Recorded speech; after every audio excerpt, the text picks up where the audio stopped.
Salut, c'est Aka de Akaline. Aujourd'hui, petite vidéo sur les freins à tambour. Donc c'est un système assez atypique actuellement par rapport à ce qu'on trouve sur le marché, puisque la grande majorité des constructeurs sont depuis des décennies passés sur des systèmes de freins à disque. Néanmoins, peut-être que vous prendrez de passion pour une ancienne moto ou pour une des dernières motos qui en est équipée, et je me dis que ça peut être intéressant de vous montrer comment s'effectue le démontage sur ce système, comment s'effectue l'entretien, ce qu'il faut savoir. Donc là, nous, dans notre cas, on est avec le DR125 qui date de 1998, donc pas non plus une bécane si vieille que ça, hein.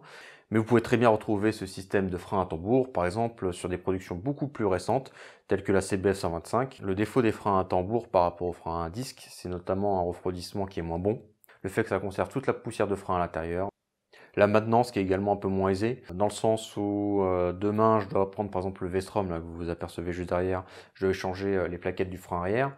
Si j'ai pas de purge à faire, hein, admettons que le liquide de frein soit nickel, j'ai juste une vis à desserrer, une autre à défaire, je pivote mon étrier, je retire les anciennes plaquettes, je mets les nouvelles, je referme et c'est bon. Bon, ok, c'est une méthode rapide, un peu porcasse, mais techniquement, voilà, ça ne demande pas plus que ça. Alors que, comme vous allez le voir sur un tambour, l'entretien est un petit peu plus lourd. Du fait qu'il contienne encore les poussières de frein, qu'elles restent enfermées dedans, selon les préconisations constructeurs, il faut le nettoyer tous les 3000 bornes, ce qui n'est pas forcément du goût de tout le monde. Et bien sûr, ces 3000 bornes, je parle dans un cadre d'usage routier.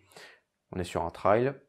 En tout terrain, on va forcément se servir davantage du frein arrière, donc un nettoyage plus récurrent à voir, sans compter tous les paramètres de boue et compagnie qui pourraient s'infiltrer via les passages de guet ou autres. Gros avantage par contre de ce système, je ne sais pas si vous le remarquez, mais il ne fonctionne pas à l'hydraulique, il est purement mécanique. C'est-à-dire que je ne pourrais pas avoir une fuite de liquide de frein, une durite qui pète ou autre, même si c'est extrêmement rare, ou une vis de purge qui pète, ça c'est peut-être un petit peu moins rare, vu leur fragilité. Donc là, dans notre cas, on va s'occuper du démontage de ce tambour arrière, puisque bien que ce soit la première moto que je conduis avec ce système, je le trouve particulièrement faiblard et très on-off. Donc il y a plusieurs possibilités de ça, peut-être un mauvais réglage des systèmes mécaniques ou peut-être tout simplement un mauvais entretien. Vu que c'est une moto dont on n'a pas d'historique à ce sujet, eh bien on va faire simple, on va démonter l'ensemble du système et on va regarder ce qui en est. Dans le cadre de l'entretien courant, vous pouvez facilement contrôler l'usure de vos freins. Pour cela, servez-vous de l'indicateur d'usure gravé dessus. Vous avez juste besoin de freiner à fond. Le repère situé sur l'axe de commande des freins doit se trouver dans les limites de l'indicateur d'usure. Si ce n'est pas le cas, vous êtes bon pour changer vos mâchoires. Dans notre cas, l'usure est bonne. On va tout de même démonter le système pour passer un coup de propre. On démonte dans un premier temps la tige de frein. Dévissez l'écrou maintenant l'ensemble. Puis tirez en arrière l'axe de cam, tout en appuyant sur la pédale de frein afin d'extraire la tige de son logement. Pensez à récupérer son ressort ainsi que son pin.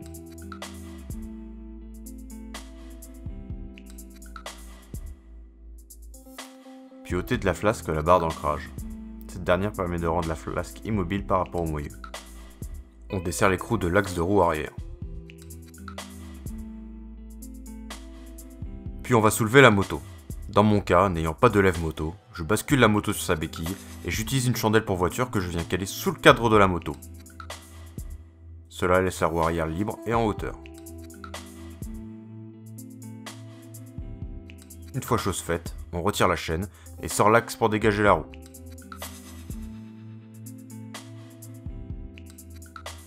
Il suffit alors de juste tirer sur la flasque. Celle-ci vient sans forcer. On va alors contrôler l'état général des mâchoires et des ressorts. Puis s'assurer que les garnitures mesurent plus d'1,5 mm pour le DR. Dans notre cas, on a 3 mm, donc on est bon. Le système de frein du DR est particulièrement sale. On va donc le nettoyer à l'aide de nettoyants frein.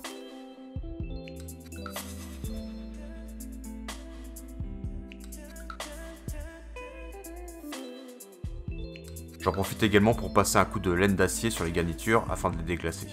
Ça rendra le freinage plus efficace. L'ensemble de mon système de freinage étant en bon état, je repose la flasque dans son logement. Encore une fois, il n'y a pas besoin de forcer. Une fois chose faite, je remonte ma roue arrière.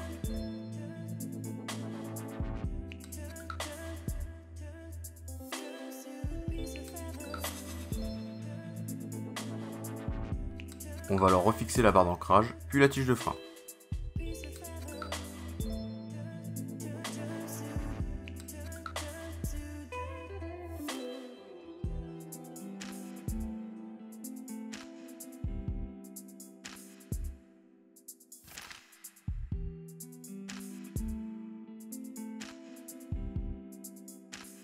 vissez l'écrou de ce dernier élément de quelques tours. On le réglera après la tension de chaîne.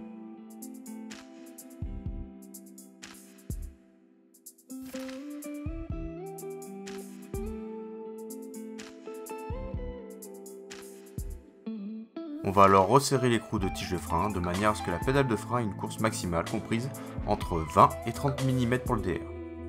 Pour ce faire, dans un premier temps, serrez l'écrou de la tige jusqu'à ce que la pédale de frein permette de stopper la roue arrière.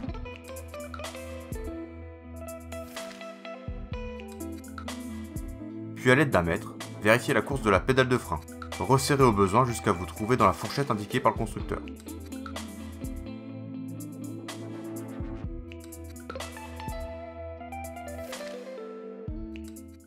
Je sais pas si vous entendez. On a très rapidement le frein qui s'enclenche. Donc là, mon frein arrière est parfaitement réglé et la moto est en théorie prête pour reprendre la route et sur tous les chemins. Par contre, on vient quand même de toucher des freins, donc avant de vous enflammer et de partir sur du gros trajet, faites un petit essai dans votre cour, juste devant chez vous, à faible vitesse, afin de tester le fonctionnement du frein arrière et de vous assurer qu'il est bien fonctionnel. Nous concernant, on va se quitter sur ces images. N'hésite pas à lâcher un like pour la vidéo, et également à me dire en commentaire ce que tu as pensé de ce tuto. Si jamais tu as envie de suivre nos aventures, n'hésite pas à t'abonner à Instagram et Facebook. On y poste toutes nos photos et les dernières nouvelles. Pense également à t'abonner à la chaîne pour suivre nos prochaines vidéos. Allez, salut, à la prochaine!